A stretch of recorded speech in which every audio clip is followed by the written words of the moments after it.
Now let's express 55.5% as a fraction. You can go ahead to pause the video and try this yourself.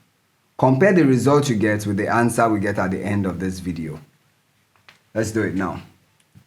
Solution.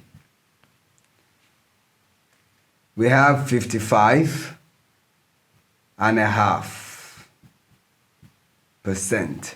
To bring this, let's bring it first to improper fraction. From mixed to improper, we'll have 2 multiplied by 55 plus 1 over 2. Now 2 multiplied by 55 would give us 2 times 5, that's 10.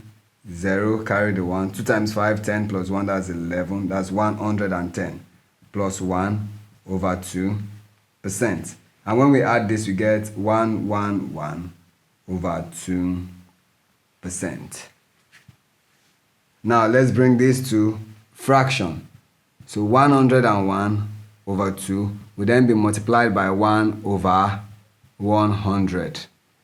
And when we multiply this, we get 111 times 1 will give us 111.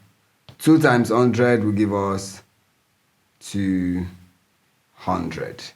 And this is the fraction. If you look through, you'll find that there are no factors that can divide this further. So that means this is the fraction in its simplest term already.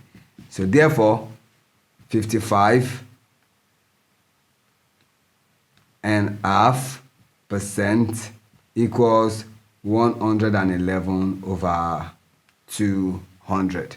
If you got the same answer, that means you have become an expert at converting from percentages to fraction. Thank you.